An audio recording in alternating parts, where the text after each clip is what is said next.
Welcome to Thoughts of War. My name is Bart, a nonviolent follower of Jesus Christ. In this video, I'm continuing my series on a nonviolent review of the Bible's most violent book. And again, this is a series, so please go back and watch my previous videos.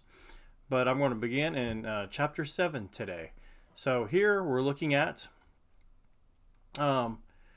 it's almost a continuation of the fifth seal that you see in Revelation chapter 6.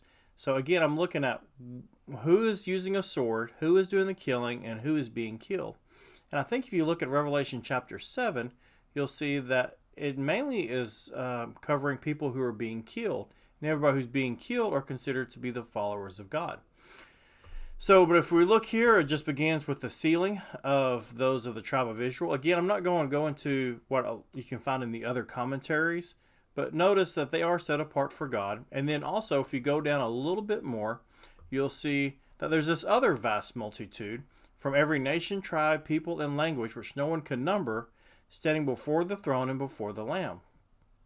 And it says they were clothed with white robes. And if you go down a little bit more, it will say, these are the ones coming out of the great tribulation. They washed their robes and made them white in the blood of the Lamb. So how do you wash your robes? How do you make them white? By the blood of the Lamb.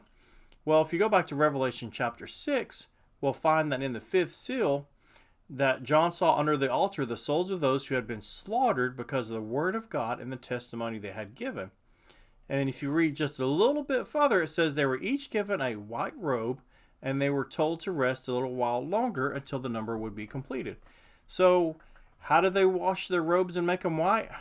I believe if you go back to the previous chapter, it shows that, or those that faithfully, it says because of the word of, they were slaughtered because of the word of God and the testimony they had given. So these are people who followed Christ, who, when asked to deny Christ, they refused to deny Christ. They shared their faith. They kept the faith.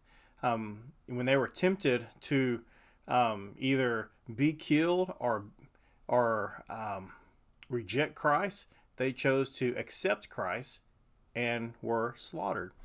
And so here we go in Revelation chapter 7. This is just a continuation. So Revelation chapter 6 says there's going to be some more coming that's going to be killed.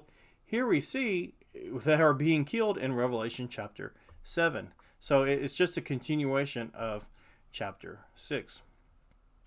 And just note at the very end, it says, for the Lamb who is at the center of the throne will shepherd them. So this Revelation chapter 7, again, keeps referring to Jesus as the Lamb. So again, I believe Jesus lived a nonviolent life. That's why he's also the Lamb. So yes, he is a sacrificial lamb, but I also believe he's a nonviolent lamb. And if you go back to Matthew chapter 10, please go back to my Matthew 10 series. It's the kind of an introduction to nonviolence in the New Testament. It's a 4-part series. But then in there, you'll see that Jesus says, I will send you out as sheep among wolves. And here you see an example of Jesus saying, those wolves are going to kill you, but it's okay. I've got you. When you come home, I'm going to shepherd you. I'm going to take care of you, and I will wipe away every tear from your eye. So we see this in Revelation chapter 7, that I believe that again you see that the followers of Christ are non-violent. So let's keep going through the book of Revelation. Again, I said this could get harder as we go through. I'm always asking the question, who is the one doing the killing? Who is the one being killed? And here we see it as those who are following Christ and keeping his testimony are the ones being killed. We're not seeing anyone here, Christians joining a Christian army or anything like that. You are doing any type of military service. This is just those who keep the testimony that Jesus Christ is the Messiah.